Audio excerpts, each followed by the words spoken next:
Hola, hola a todos. Un nuevo episodio de nuestro podcast Imagen Bautista y estamos muy contentos porque tenemos una sorpresa para ustedes. Pero en primer lugar quiero que puedan saludar mis acompañantes de siempre, mis amigos. Carlos. Hola, ¿cómo están? Saludos a todos, gracias por descargar, por escuchar nuestro podcast. Estamos muy agradecidos por los mensajes que hemos recibido, por los que nos han saludado también. Y bueno, recordamos una vez más que si quiere que saludemos su ministerio, gracias. Por ahora podría mencionar que nos escribió también un hermano de Pensamiento Pentecostal. ¿Cómo se llama? Así es. Abner, creo. Sí, Abner, saludos Abner. a Abner también por escribirnos. Excelente. Daniel. Sí, bueno, con ganas de escuchar a la sorpresa que tenemos, alegre de estar nuevamente junto a ustedes y poder compartir una vez más este podcast y bueno, estar entusiasmado aquí compartiendo. Bien, pues, entonces procedo a contarles. Hoy día estamos con un invitado muy especial que nos alegra mucho el que haya podido disponer de tiempo para estar con nosotros. Su nombre es Jorge Rodríguez y es pastor de la Iglesia Bautista Gracia Soberana en Santo Domingo, Ecuador.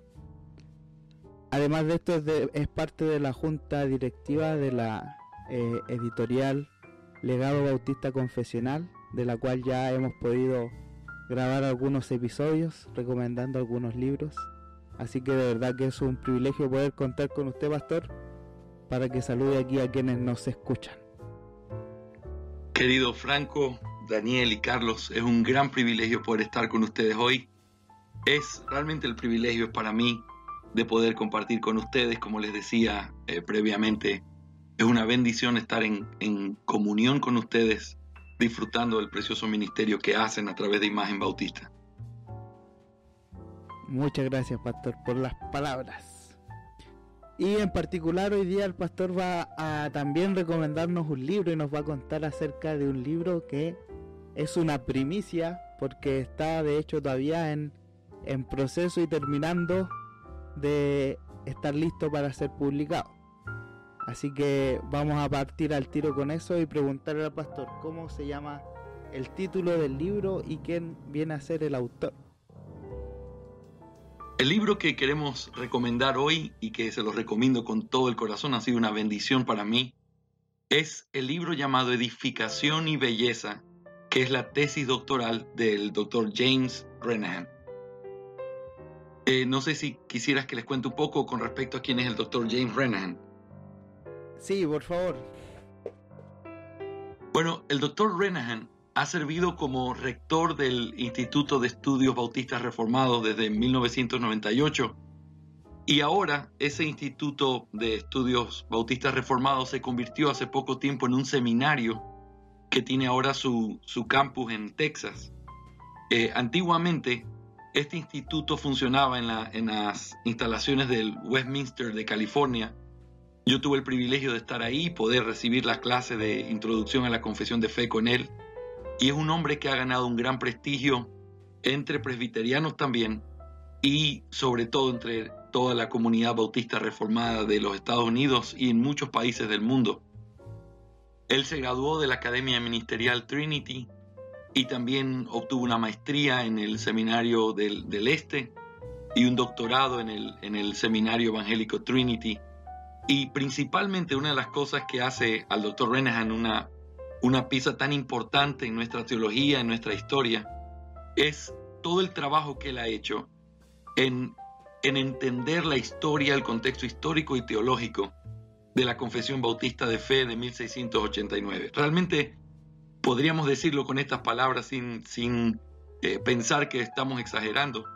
Él es quizás el teólogo vivo más importante dentro del contexto histórico bautista reformado que nosotros tenemos el día de hoy. Es un hombre que ha escrito muchos libros relacionados con herramientas para las confesiones de fe y también entendiendo cómo fue la vida y la fe de los bautistas ingleses en el siglo XVII. Así que este libro que estoy recomendando hoy es un libro que forma parte de su presentación doctoral del capítulo 26 de la Confesión de Fe en una aplicación directa de cómo esto funcionaba en la realidad y qué cosas podemos aprender de ellos nosotros el día de hoy. ¡Wow! ¡Cuánta Notable. gracia del Señor en la vida del pastor James!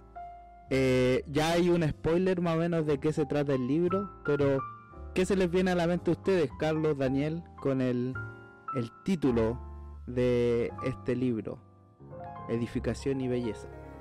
Bueno, por escuchando y conociendo más o menos el trasfondo de lo que nos explica el pastor, me da la impresión de que tiene que ver principalmente con lo que es eclesiología tal vez y adoración. Y también tal vez, ¿cómo se llama esto? Principio regulador. Ya, Daniel. Sí, algo similar, escuchando el nombre, pienso en eclesiología, pienso en la belleza del gobierno de la iglesia, que supongo que algo de eso va a haber, y eso es lo que se me viene a la mente pensando en el título. Bien, bueno, el pastor yo sé que nos quiere explicar por qué el título, por qué estas dos palabras. Así que vamos a escuchar ahí. Siempre que el Dr. Renahan ha escrito algo, un artículo o un libro, siempre tiene una conexión directa con la historia. Y esta frase es una frase que viene de las palabras del famoso pastor bautista particular Nehemiah Cox. Y Nehemiah Cox, en un sermón que él predicó en la ordenación de ancianos y diáconos en una congregación en Londres, que lo tenemos en español, Chapel Library lo tiene en español desde hace algún tiempo atrás. En esta predicación, él dice la siguiente frase: la edificación y belleza de la iglesia están muy relacionadas con su orden, no la clase de orden que la superstición dicta o por la cual la fineza litigiosa contiende, sino con el que hemos descrito, el cual la coloca en conformidad con la voluntad de Cristo. En otras palabras, la edificación y la belleza de una iglesia tiene que ver con que una iglesia esté correctamente ordenada conforme a la voluntad de su Señor. Y eso es básicamente lo que él trata en este libro, cómo tener una eclesiología completamente adecuada a la luz de la Escritura, que ese fue el corazón de ellos y lo que los movió a tratar de hilar bien fino en todos estos asuntos eclesiológicos que fueron expuestos en la Confesión de Fe de 1689. Excelente. Una consulta. Dale, Carlos. ¿Por qué usted está publicando libros? Bueno, nosotros tenemos una convicción que el Señor puso en nuestro corazón desde hace algún tiempo atrás, y solo voy a tomar unos minutitos en esto, pero creo que es bien importante para responder esa pregunta, Carlos. El Señor nos permitió, a través de conocer al Dr. Waldron, la oportunidad de empezar seminarios en nuestros países. Entonces se empezó un seminario hace un tiempo atrás en Colombia.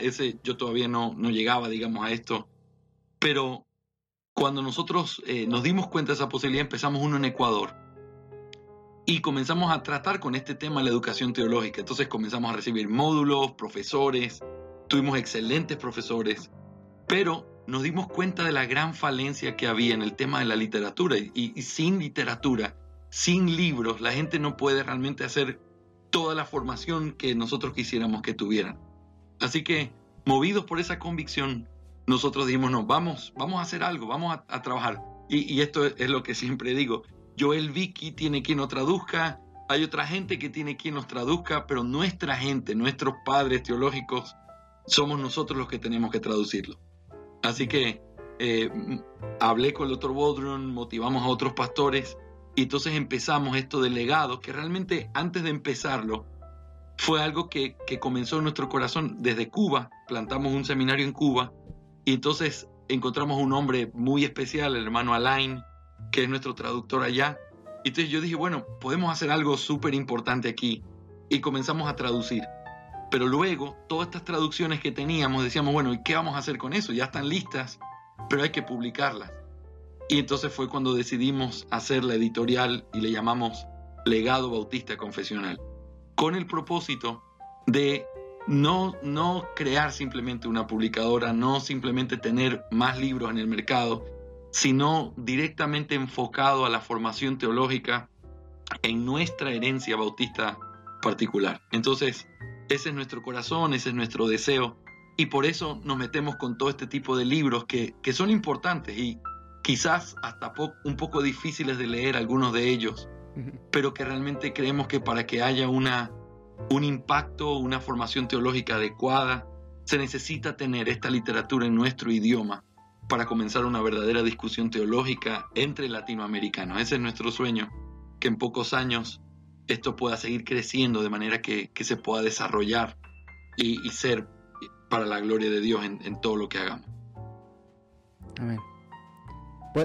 Bueno, eso tiene mucho y se agradece, porque tiene mucho que ver con los mismos motivos por los que partimos con el proyecto Imagen Bautista. Un poco también empezar a conocer y empezar a redescubrir quiénes somos o de dónde venimos como bautistas. Así que se agradece inmensamente el esfuerzo que están haciendo.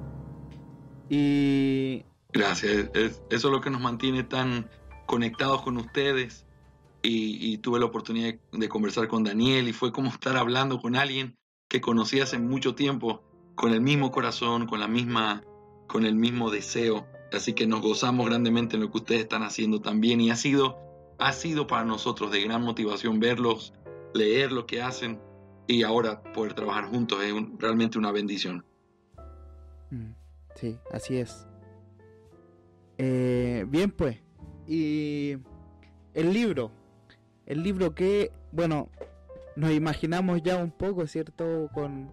Con aquello que nos pudo contar de qué se trata y el sentido del nombre.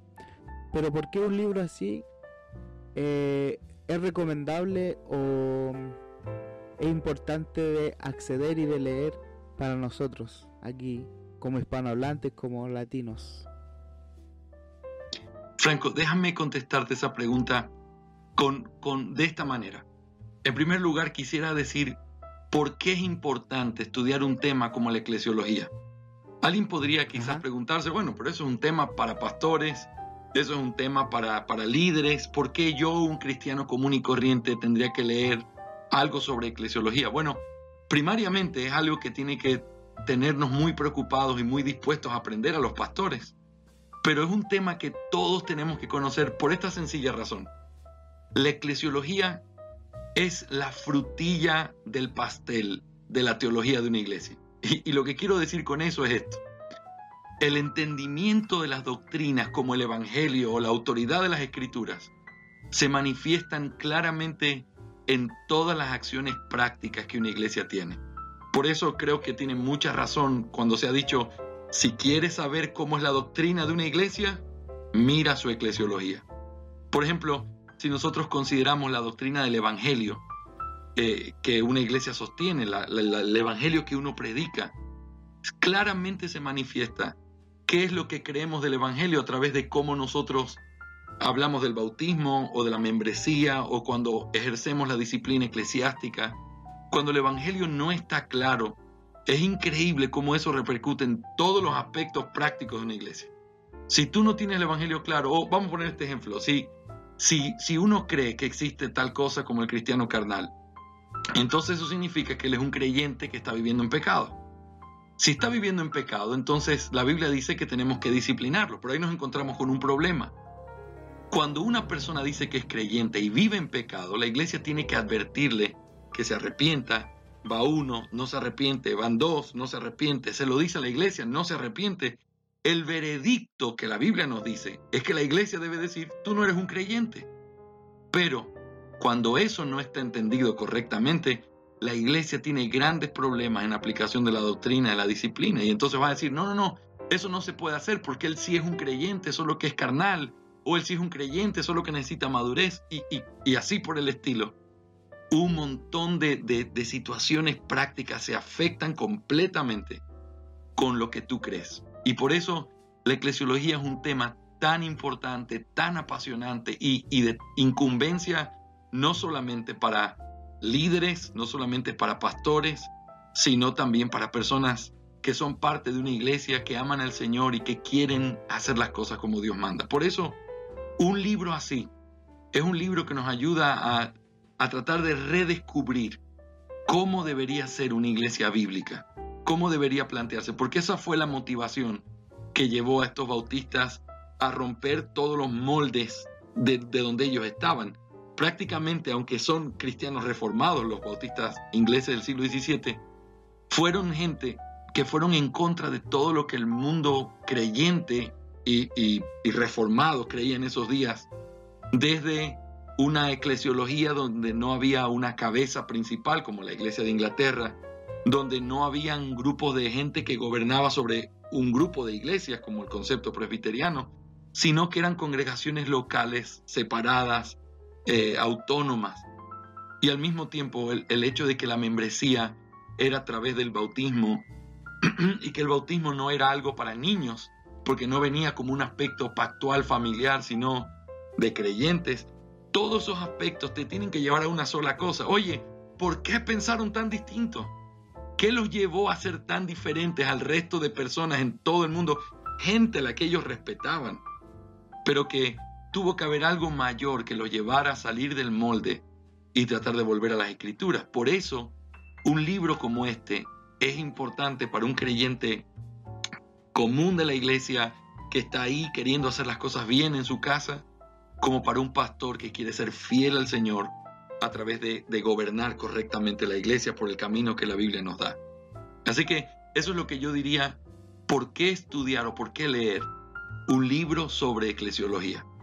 Pero la segunda cosa clave en esta misma respuesta, Franco, y corto, es sobre el tipo de método que utiliza el doctor Renehan en este libro. Este libro es una tesis doctoral, entonces, por ende, tiene un lenguaje que podría ser a veces un poquito complejo y tienes que tener un diccionario al lado para tratar de responder algunas preguntas. Pero el concepto es este. Él trazó su método a través de 3 círculos que son un círculo exterior, un intermedio y uno que está en el centro.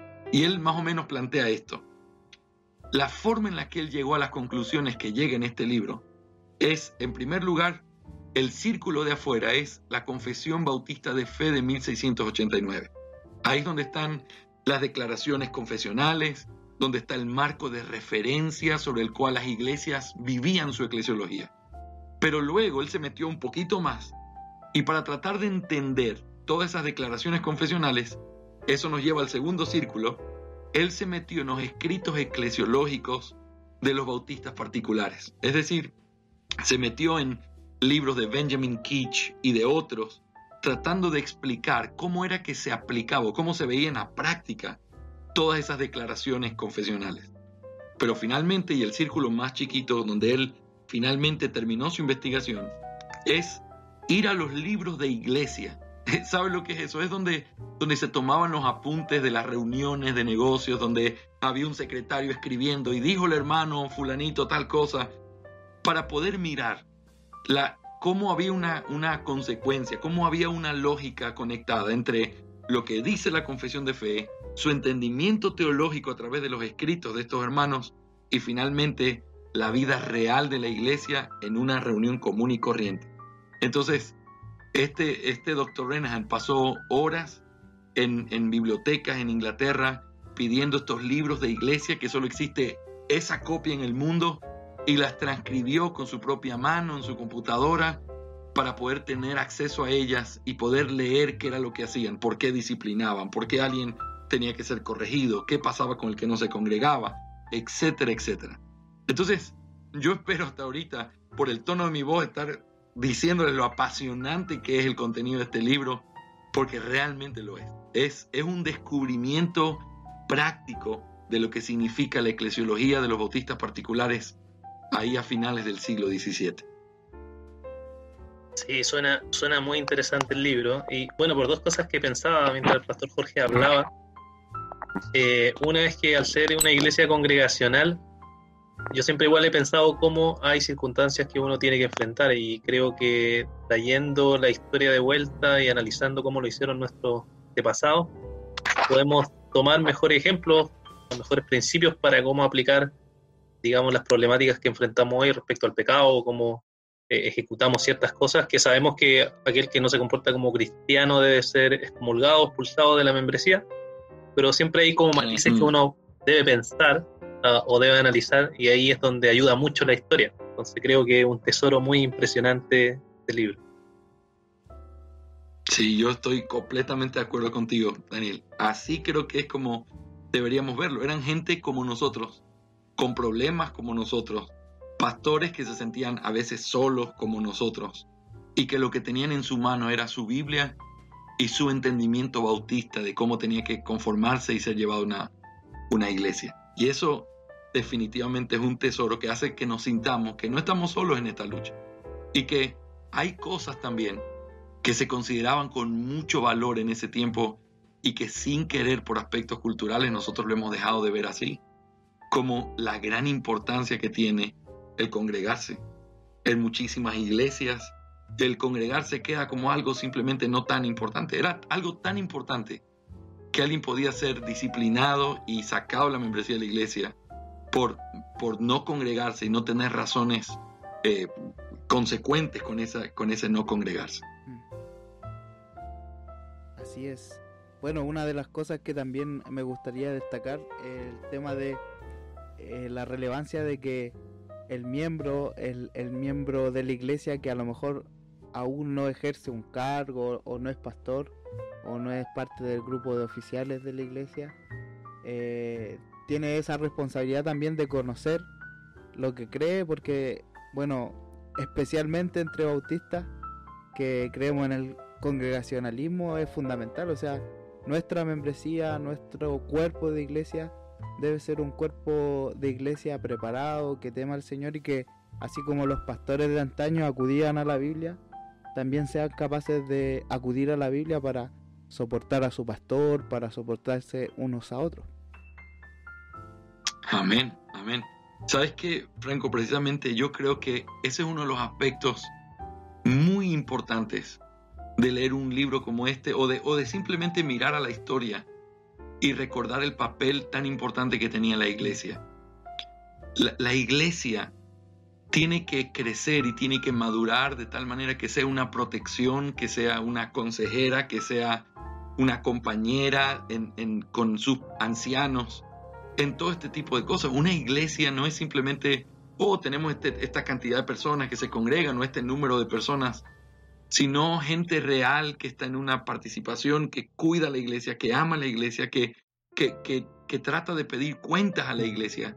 Es una membresía real, no es un número, no es algo que simplemente está en un papel, sino la vida de personas que están comprometidas con ese cuerpo ahí, que han decidido amarse y no dejar de congregarse, ni dejar de celebrar adoración al Señor hasta el día que mueran o el día que el Señor venga por segunda vez. Así es. Una consulta. Carlos.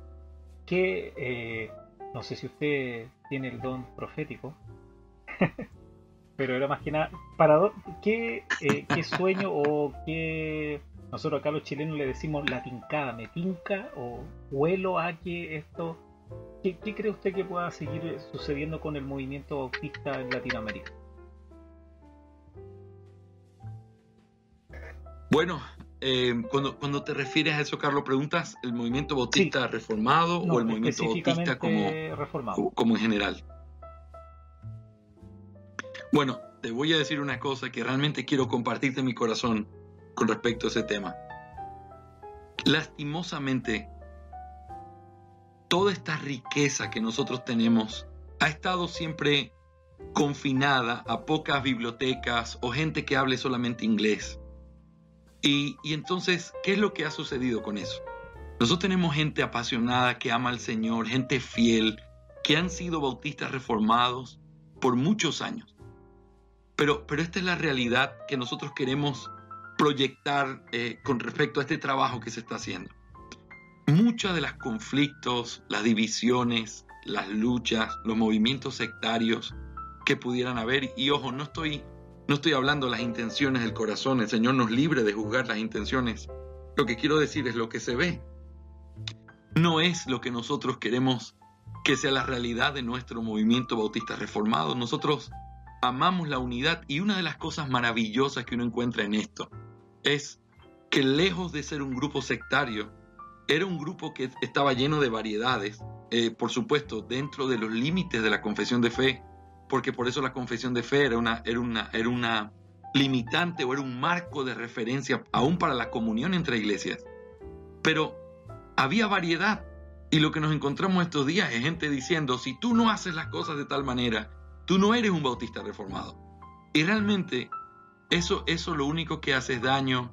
Lo único que eso hace es separar a gente que está tratando de llegar a la luz de la verdad, tratando de encontrar las doctrinas de la gracia, o las ha encontrado. Y sí, hay muchas otras cosas que están mal en su entendimiento, pero está caminando. Y nuestro trabajo debería ser empujarlos, motivarlos, enseñarles, y lejos de sentir: oh, esto es un tesoro que yo tengo que guardarlo para mí, y ay del que lo mira, o algo por el estilo, debería ser: esto es algo que tenemos que compartir. Entonces, mucho tiene que ver este celo, que lo digo con muchísimo respeto, es un celo sin conocimiento, es un celo que no es conforme a ciencia. Es lo que ha hecho que muchos actúen de una manera sectaria dentro del movimiento bautista reformado, y nuestro deseo, lejos de separarlos o ponerlos a un lado, es invitar a que podamos tener una verdadera conversación teológica, donde podamos ponernos de acuerdo sobre ciertos asuntos, donde podamos tratar aspectos del principio regulativo, y que esto nos ayude a crecer. No tenemos que tener todas las aplicaciones exactamente iguales, pero tenemos que ser consecuentes a la verdad que predicamos. Así es. Y entonces, lo que uno encuentra de principio a fin en la historia bautista particular es gente que estaba buscando a otros, que una de las cosas que a mí me sorprendió en la clase de Renahan fue que él dijo: la confesión de fe siempre tuvo el propósito de ser una herramienta inclusiva. Yo dije: ¿qué? Inclusiva. Y precisamente eran más de 100 iglesias en Londres que estaban sosteniendo esa fe.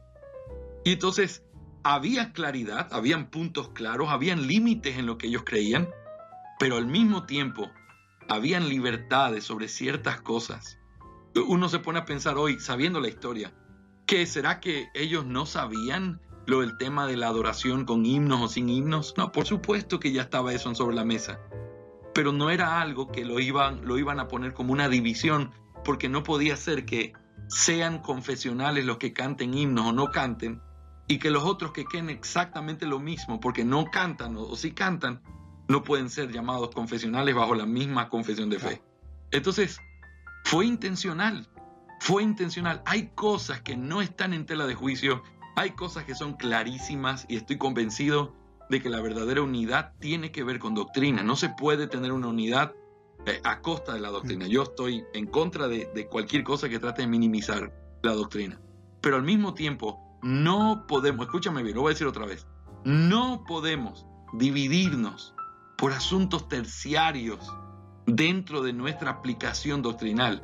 Cuando hablo de terciarios me refiero a cosas que tienen que ver con: oye, ¿tú estás de acuerdo con que un piano sea el único instrumento? Mira, si tú piensas eso, está todo bien conmigo, y yo voy a adorar al Señor contigo con toda mi alma. Pero si eso te lleva a decir que uno, porque toca la guitarra, no es de nuestra fe, tú tienes un problema. Y tu problema es con el Señor. Así que eso es algo que resurge cuando uno entiende la historia y entiende a nuestros padres, sobre todo cuando uno lleva la bandera bautista reformada. Fíjate, cuando uno lee las cartas introductorias, nunca fue su intención decir: nosotros somos los únicos. No. Siempre fue, hey, nosotros somos cristianos ortodoxos, reformados, pero somos bautistas. Nosotros los reconocemos a ustedes, leemos sus libros. Es más, Nehemiah Cox no se vio en la necesidad de escribir lo que John Owen ya había escrito. ¿Por qué? Porque aunque él bautizaba niños y habían cosas mucho más complicadas que las que a veces hoy nos dividen, él reconocía el cristianismo de esos hermanos. Y entonces pareciera que hoy darnos con un palo o decir cosas públicamente sea la ortodoxia dentro de nuestro movimiento, y no es así. Nuestro deseo es que haya un equilibrio bíblico de hombres como el Dr. Renahan, hombres como el doctor Sam Waldron, una de las cosas que tengo es disfrutar de esa enseñanza balanceada de hombres así. Y es lo que nosotros tenemos que transmitir. Así que es un poco la idea, hacia eso vamos. Que haya conocimiento, que haya libros, que hayan discusiones amorosas y que nunca nos olvidemos. Y pareciera que eso es un principio que no está claro. Cuando uno lee la confesión de fe, después inmediatamente de hablar de la iglesia y ser bien claros en la diferencia que tenían con los presbiterianos y con los anglicanos, etc., ellos hablan sobre la relación con los creyentes y la unidad, la comunión de los creyentes. Y es básicamente este su argumento. Todo el que esté unido a Cristo, como yo estoy en Cristo, entonces yo tengo la responsabilidad de reconocerlo como mi hermano. Hoy, seguramente lo que estoy diciendo, para algunos podría sonar, eso es ecuménico, tú estás con esa gente rara. No, esa es nuestra fe. Esa es nuestra fe. Y quien niegue esa fe está negando un fundamento de nuestra historia también. Amén. Cuando hablaba, yo me acordaba mucho del prefacio del libro de Pascal, sobre la teología del pacto. Él habla allí de aquellos que pertenecen al pacto de gracia y de la universalidad de este pacto y de cómo esto nos hace estar juntos bajo Así un mismo mismo. Señor. Y sí, Así mismo. cuesta a veces entender eso, sobre todo cuando yo igual hago un mea culpa, cuando uno empieza a conocer todo esto de la historia y las doctrinas de la gracia. Cuesta aplicar gracia, irónicamente, pero sí, efectivamente, nuestras confesiones históricas tienden a eso, a buscar la unidad en la universalidad y en las muchas formas de ser iglesia dentro de un margen, dentro de un marco. Precisamente. Y nadie, Franco, nadie tiene el derecho a decir que eso es una especie de ecumenismo, que estamos vendiendo la verdad. Eso es ser cristianos. Uh-huh. Siempre lo ha sido. Y eso es algo que tenemos que defenderlo. Así es.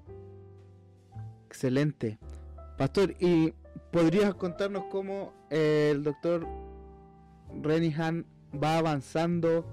No sé si en los capítulos o un poco las divisiones. Ya nos mencionaba el tema de los círculos, ¿cierto? Pero un poco para que empiece a picar el bichito y den ganas de poder seguir, querer tener el libro y poder leerlo. Claro que sí, claro que sí. Mira, el libro es, como decía, un libro académico, pero a pesar de eso no tiene muchos capítulos, pero son capítulos que están llenos. Cada párrafo tiene un montón de información. Entonces son solamente 6 capítulos. Te voy a decir cómo va el progreso del pensamiento o cómo él lo va desarrollando. El primer capítulo, él lo dedica a la historia. Una de las cosas en las que él es un especialista es en la parte histórica. Así que él comienza a explicar de dónde surgen las iglesias bautistas particulares, cuenta el hecho de cómo fue que se defiende el hecho de que no venimos los anabautistas, y eso es precisamente una cosa bien importante, pero no nos vamos a meter en eso ahora. El tema es que él comienza a mostrarte cómo históricamente ellos fluyen y cómo se convierte en la primera iglesia. Esto es importantísimo, porque uno llega a la conclusión de que no se forjaron, vamos a copiar este modelo, sino a través de convicción tras convicción. Son solo creyentes, pero no solo es eso, es también por inmersión, pero no solo es eso, y así, y el gobierno, y cada cosa fue progresivamente en la historia. Ellos llegaron, por decirlo así, me encanta decirlo así, ellos se fueron reformando a partir de lo que ya había. Mira, digámoslo así, la iglesia romana es de donde surge el concepto de tenemos que salir y vamos a volver a la escritura. En ese volver a la escritura tú tienes a Lutero, pero luego tienes en un paso mucho más avanzado, tú tienes a Calvino, y todos ellos van en una progresión. Imagínate gente que va volviendo a la escritura. Luego de Calvino tú tienes a sus sucesores ingleses y escoceses por excelencia, los puritanos, y tú tienes a los puritanos volviendo a la escritura todavía más, precisando más puntos todavía. Uh-huh. Luego tú llegas y tienes el concepto presbiteriano, pero luego surgen los congregacionalistas, quienes, lo digo con muchísimo respeto, amo a los presbiterianos, pero esta es la verdad. Entonces comenzaron a caminar en el proceso y se reformaron más todavía. Pero si alguien quiere ser consecuente con la historia, realmente nosotros podemos decir con libertad no solamente que somos reformados, sino que esta es la iglesia reformada con mayor consecuencia en sus ideas.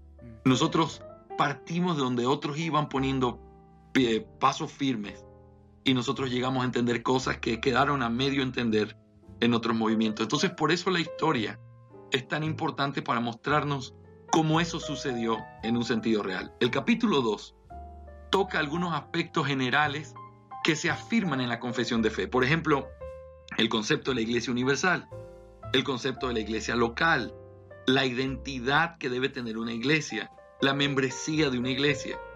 Todos estos aspectos, créanme lo que les digo, tienen tanta importancia y tantas implicaciones que no podemos dejar de entender cada uno de estos principios. Lo que se dijo no se lo dijo al azar. Tiene una realidad tan importante que uno tiene que prestarle atención. Desde el mismo concepto de la iglesia universal, el concepto no es, la iglesia universal es invisible, la iglesia local es visible. Ese no era el concepto reformado y no fue el concepto bautista. La iglesia universal se hace visible a través de las iglesias locales. ¿Sabes cuál es la implicación de eso? Todo creyente, y mira qué tan amplia es la descripción de la confesión, que sea un verdadero creyente y que no destruya su profesión de fe a través de una mala conducta, es parte de la iglesia de Cristo. ¿Sabes lo que eso significa? Tenemos la responsabilidad de identificarlo como tal y hacer todo lo que esté a nuestro alcance, porque ese es nuestro hermano. Entonces, te das cuenta cómo estos aspectos prácticos golpean conceptos sectarios que no son parte de una visión realmente reformada, bíblica y sobre todo en este aspecto bautista en un sentido histórico. Luego también está el tema de la membresía. Tú sabes toda la controversia con respecto a quiénes son miembros. Eso va conectado con el tema de quiénes son parte del nuevo pacto. Claro. Y entonces todo tiene que ver con una aplicación práctica de la teología del pacto. En el capítulo 3 se habla del gobierno de la iglesia. Esto es algo realmente un poco complejo a veces, porque tiene que ver con que a veces se cree que simplemente había una forma, y la verdad es que si uno lee a Hanser Knowles o a Nehemiah Cox o a Benjamin Keach, que son los tres ejemplos que él utiliza, hombres muy importantes en nuestra historia, ellos tenían diferentes criterios sobre diferentes aplicaciones del gobierno. Entonces, eso también nos da un poco de luz al respecto. El capítulo 4 trata sobre los oficiales, la importancia que tiene, cómo ellos vieron ciertos conceptos distintos a cómo la Confesión de Westminster lo presentó. Por ejemplo, el hecho de reconocer a hermanos dotados o hermanos que tenían la capacidad de predicar y que ellos también podían predicar. En la Confesión de Westminster y el concepto presbiteriano, solamente alguien que había salido de un seminario presbiteriano y que había sido ordenado al ministerio podía predicar. Pero aquí en la iglesia bautista el concepto es no. Si la iglesia lo reconoce y es un hermano a quien Dios le dio dones, él debe ejercer la responsabilidad de enseñar en la iglesia también. Así que eso con respecto a eso. Luego la adoración, que es el capítulo 5, como bien lo decía Carlos, me parece al principio, hablando de qué más o menos es lo que le sonaba con este tema. Precisamente él se mete en la adoración, en un tema fundamental, bien importante. Y finalmente el concepto de relación entre iglesias, que eso es lo que trata en el capítulo 6, cómo las iglesias se tienen que asociar entre sí. Solo dos cosas, Franco, bien importantes aquí. Número 1, hay mucho mal entendimiento sobre el tema de la adoración, y te voy a decir por qué. Por causa de que hay muy poco que hemos leído sobre cómo los bautistas entendían esto. Cuando uno entiende la teología del pacto desde el punto de vista bautista, nunca se centraría en cosas como tienes que ver qué instrumentos se tocaban en el Antiguo Testamento para en base a eso tienes que... Y tú sabes a lo que me refiero. Hay muchísima controversia en eso, diciendo, pero es que en Salmos tenemos un patrón de cómo se tienen que hacer las cosas. Mira, si uno entiende el concepto bautista reformado del entendimiento del pacto, llega a esta conclusión. El nuevo pacto, el Nuevo Testamento, es la constitución de la iglesia. lo que el Nuevo Testamento dice sobre qué se debe hacer y qué no, eso es lo que rige sobre la iglesia. Porque en hermenéutica de los pactos es solamente cada pacto el que tiene que decir qué es lo que continúa o qué es lo que se queda del pacto anterior, debido a que es una progresión hasta llegar a la máxima revelación en el nuevo pacto.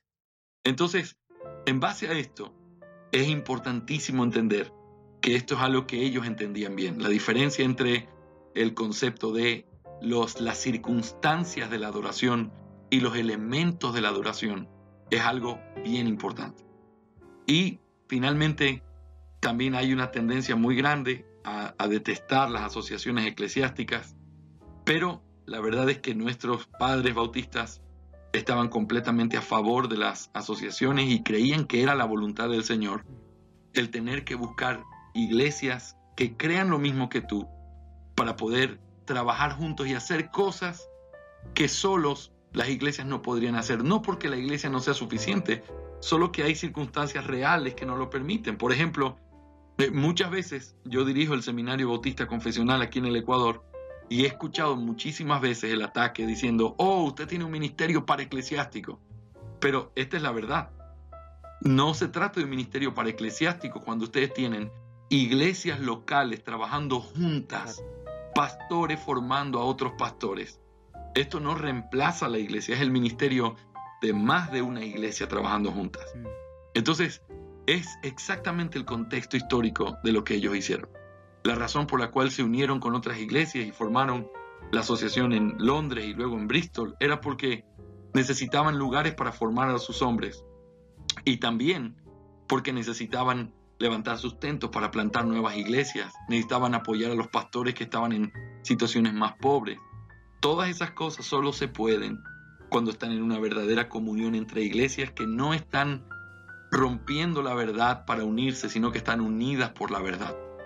La verdad que con todo lo que nos contó, uno queda bastante entusiasmado y bueno, nosotros también vamos a dejar un poco entusiasmados también a los que nos están escuchando para que busquen su literatura y bueno, agradecerle también por todo esto que nos ha comentado y nos ha dejado bastante claro hacia dónde va la producción de Legado Bautista Confesional.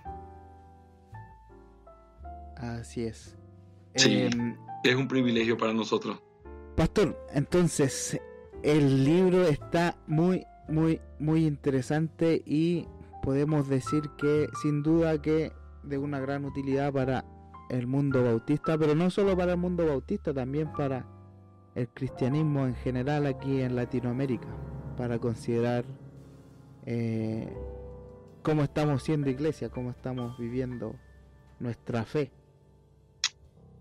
Creo definitivamente que sí, Franco, es así exactamente como lo estás diciendo, no solo para pastores, sino para cada persona, cada creyente.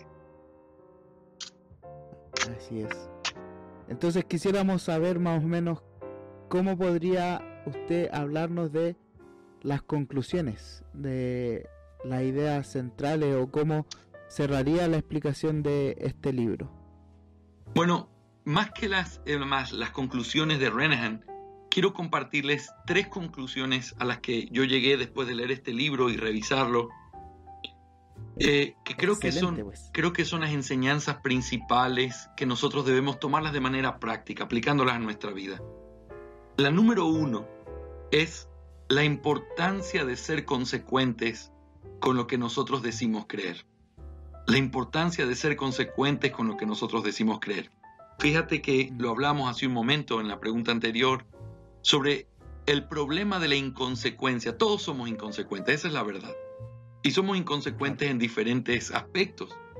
El tema es que un creyente piadoso, alguien que ama al Señor, debe buscar quebrantar esas inconsecuencias a través de ser lo que uno dice que es o vivir lo que uno dice que cree. Entonces, por ejemplo, cuando nosotros miramos a los presbiterianos, amamos su teología, amamos lo que son, amamos a nuestros hermanos, lejos de pensar menos de ellos. Ellos son nuestros hermanos en Cristo profundamente y muy cercanos. Pero si somos reales y si somos sinceros, hay una inconsistencia bien grande con el tema de la libertad de conciencia en su pensamiento. La la Confesión de Fe de Westminster es imposible que sea consecuente por causa de todo el esquema o el patrón en el cual ella fue dada. Fíjate, desde el mismo principio, la Confesión de Westminster no tenía la intención de ser libertad de conciencia. Cuando se convocó el tema de la Asamblea de Westminster, se reunió con el propósito de establecer cuál sería la fe dentro de un país con esa declaración de fe. Entonces, hay estudios interesantísimos de los cuales podemos hablar después, pero uno de ellos es el tema de la continuación de los dones, y lo he tratado en otras ocasiones, donde precisamente hay un detalle. Cuando uno mira la historia de los puritanos, habían algunos de ellos que tenían líneas de pensamiento continuista con respecto a la revelación de Dios. Es interesante. En la Asamblea de Westminster se discutió este punto, y si uno lee la Confesión de Westminster, claramente es cesacionista.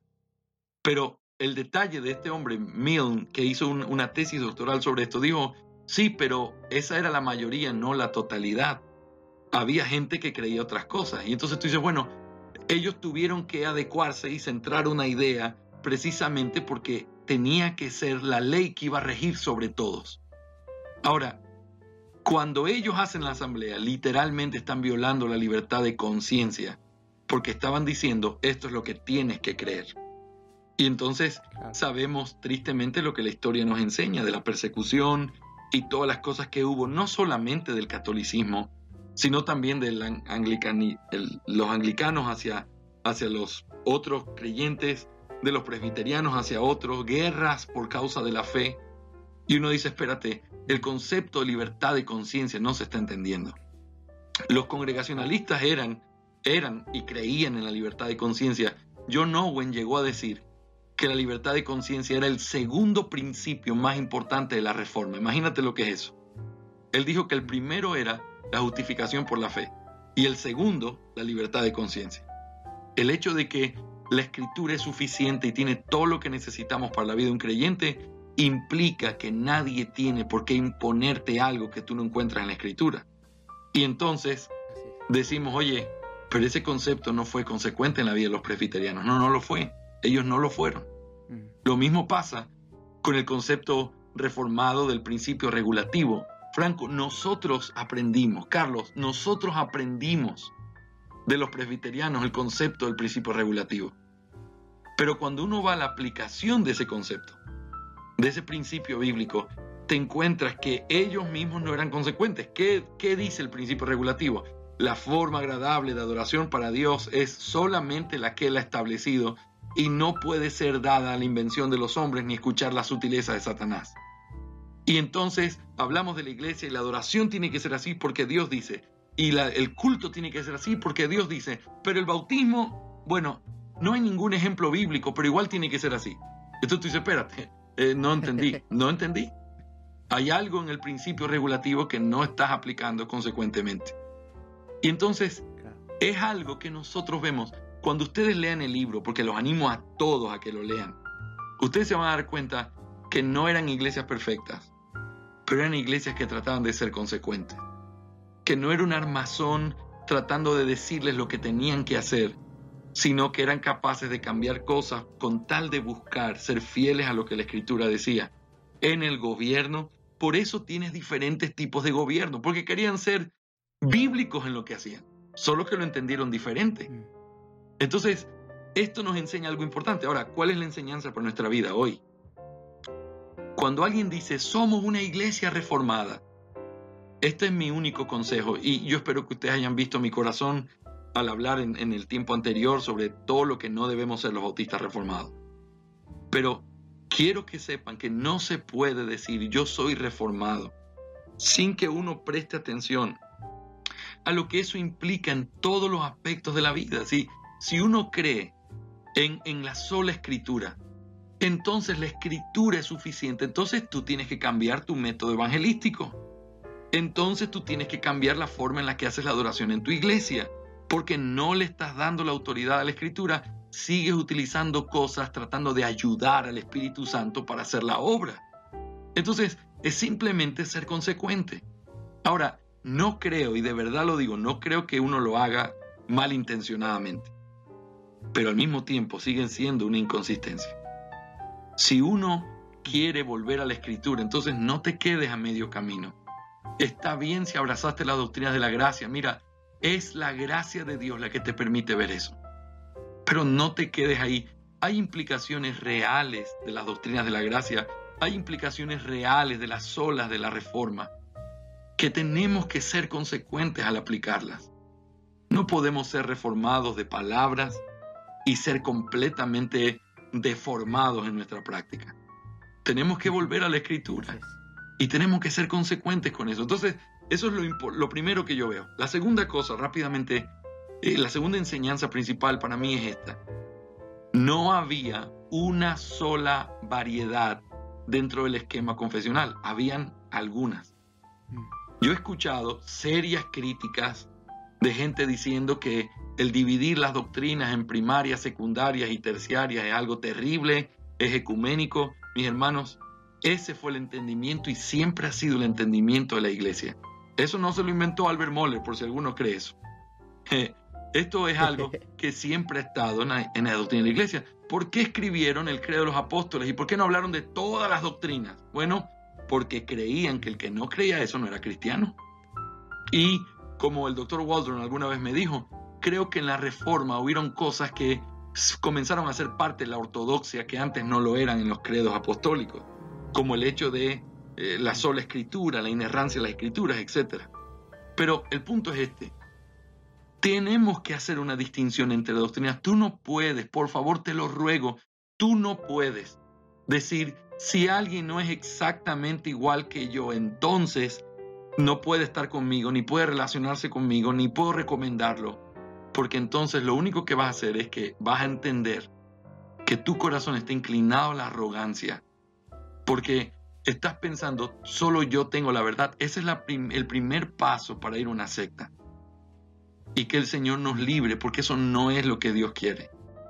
Hay una claridad doctrinal. Nosotros no estamos jugando con la doctrina. Nosotros realmente queremos ser claros.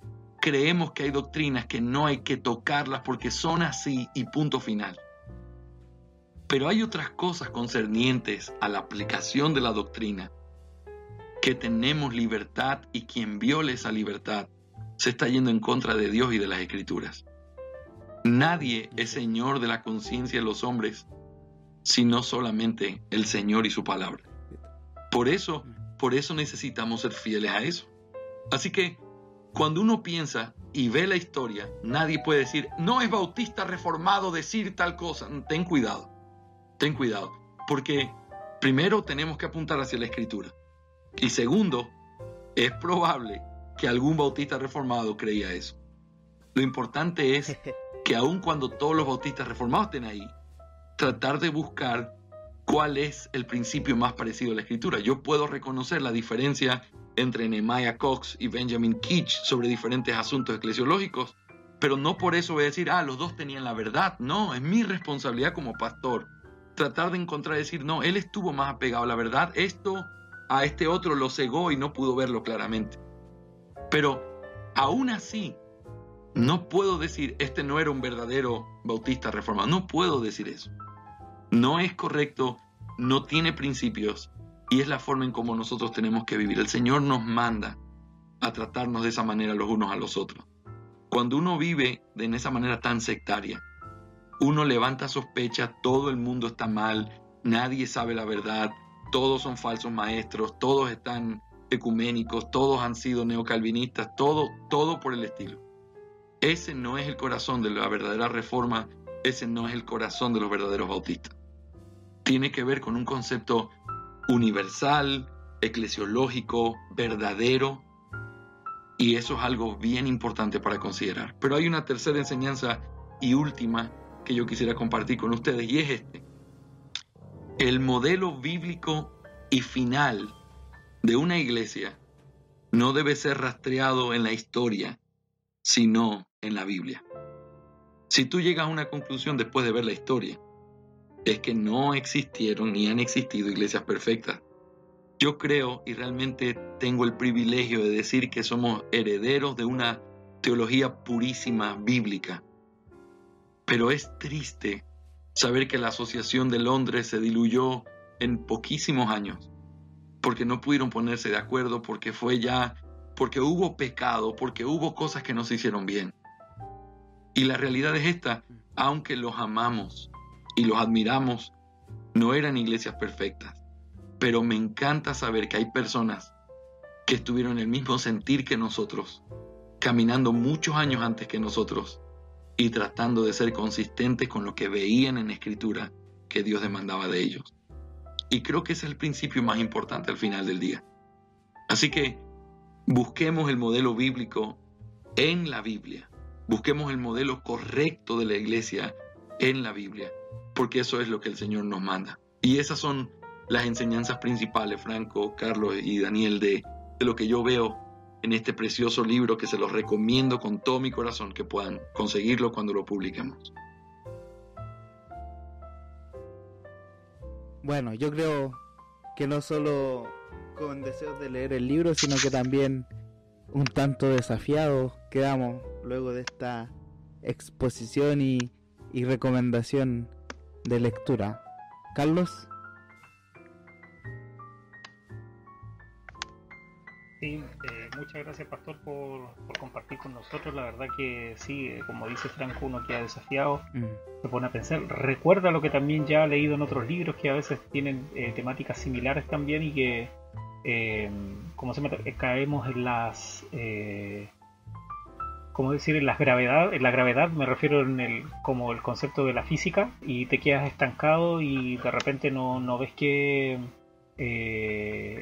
el proceso de reforma es constante, tanto personal como también eso lleva a lo eclesial, a lo grupal, y poder bendecir, desafiar a nuestros hermanos, a nuestras iglesias en el buen sentido, a buscar ser más fieles, pero con un objetivo, que es reflejar lo que Dios quiere para nosotros, y que eso a lo mejor para algunos va a decir pero pucha, volviendo a lo mismo atrás, siempre lo hemos hecho, así nos ha funcionado, y nos quedamos en esos pragmatismos que a veces son tan dañinos y estancadores. Y bueno, como también decía usted, son procesos de cada uno, personales, a veces también grupales, y que Dios vaya permitiendo ir desarrollándonos como el Señor quiera en nuestra iglesia y en nuestros ministerios también. Ya pues, vamos a entonces irnos despidiendo de este episodio fantástico, enriquecedor y al mismo tiempo desafiante. Solamente expresar que espero en el Señor que podamos estar juntos en algún momento cuando pase la pandemia, y si no es aquí, sin duda que nos vamos a encontrar ahí adorando a nuestro Dios juntos. Claro que sí, Franco. Quiero que sepan que nuestro corazón está abierto, nuestras vidas están abiertas para ustedes, y que es un privilegio realmente estar en comunión. El doctor Renahan iba a venir supuestamente en unos días, pero por la pandemia tuvimos que postergarlo en el año. Daniel iba a venir, y otros hermanos, pero capaz que esto también se postergó con el propósito de que no solamente él venga, sino también Carlos y tú puedan venir a estar con nosotros esos días y seguir aprendiendo, seguir buscando al Señor, y tratar de buscar un equilibrio bíblico, santo, que sea agradable para el Señor y que sea de bendición para la iglesia y para aquellos que están aprendiendo a nuestro alrededor. Amén. Amén. Amigos, nos despedimos de ustedes. Esperamos que así como para nosotros sea de bendición, y que puedan, apenas publique este libro, la editorial, podamos acceder al libro y poder disfrutar de este banquete que por la gracia de Dios va a estar disponible para nosotros. Nos vemos en otra ocasión. Que el Señor les bendiga. Que Dios les bendiga. Muchísimas gracias.